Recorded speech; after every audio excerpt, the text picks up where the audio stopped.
Democratic frontrunner Hillary Clinton with some controversial comments last night while talking about the situation in Libya during her time as Secretary of State. Libya was a different kind of calculation, and we didn't lose a single person. We didn't lose a single person. The former Secretary of State failing to acknowledge the 4 American lives lost during the 2012 terrorist attack on a U.S. consulate in Benghazi.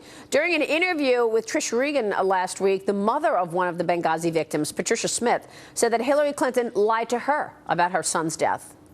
I want the government not to call me a liar, because that's incredible. I don't lie like that. She's a proven liar. Joining us right now is former intelligence operator and Fox News correspondent Leah Gabrielle. Leah, good to see you. Thanks so much. Were you surprised when you heard Hillary last night say, look, we didn't lose a single person in Libya? That was pretty outrageous. You know, I think it really makes it seem as though there's sort of a sensitivity chip that's missing there because, you know, 4 lives were lost, as you mentioned. There are mothers, there are daughters, there are children of these people who still want answers and still want accountability. At the same time, I think it's important not to take out of context what she was saying. And she was really talking about the military intervention. And I think, you know, what she was trying to say is that she was talking about Syria versus Libya and the fact that a large-scale military operation took place there. It was essentially a clean operation in that U.S. people were not lost in that military intervention that ultimately resulted in regime change in Libya.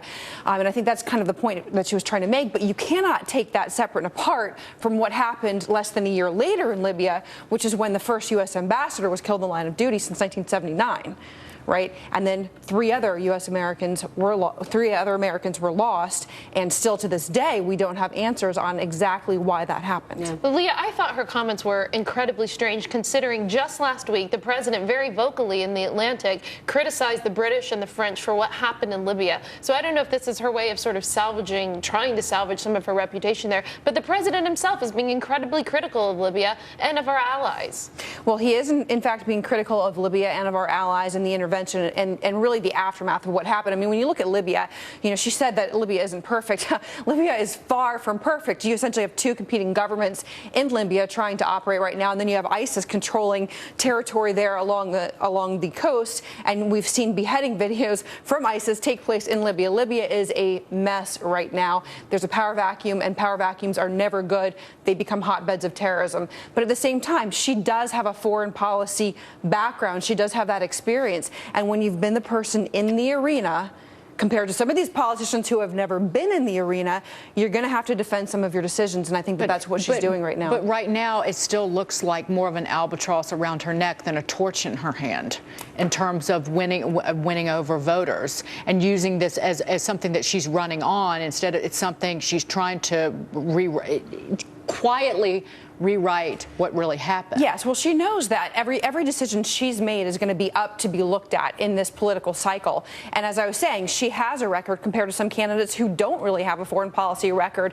But, you know, as you're putting it, this is not something that is going to be good for her going through this political cycle, and she knows it.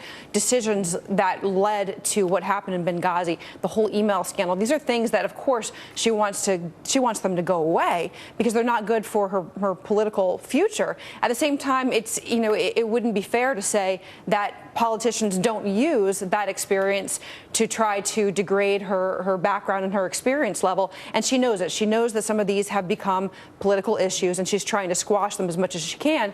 At the same time, she has to be able to defend the decisions that she made. Some were good, some were bad. Well, I think you make a good point that, no other candidates have the foreign policy experience, because that's one thing that she could trade on in terms of being a positive. But then when you actually drill down on that experience, ISIS got stronger. We're talking about the situation in Libya. Yeah.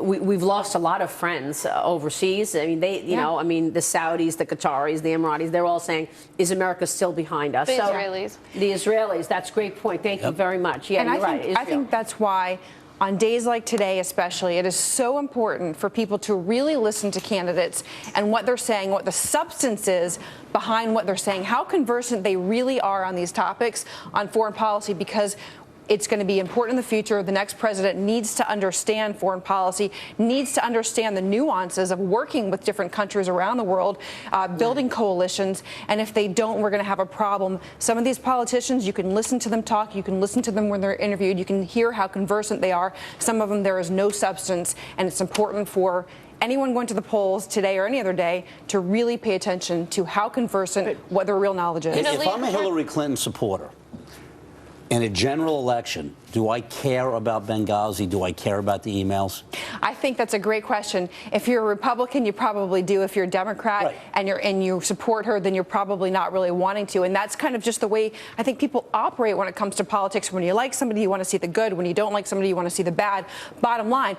But I will tell you, as a former intelligence operator, there is something to this email. We all know there's something to the email. But she has a defense that she's lining up. It's going to be plausible deniability. It's going to be, I can't control everything people sent me. I can't be expected to know everything that's classified. When I was in the intelligence community and I spoke with a senior intelligence officer and said, you know, there will be times when you're not really sure. And he said, intelligence, he said, secret information is like porn. You know it when you see it. Well, I also think that this excuse that she uses a lot by saying, look, everybody had their own private email. Look at Colin Powell. Look at Condoleezza Rice. I think there's an argument to be made that others have had, you know, Gmail accounts or whatever, but nobody had a server.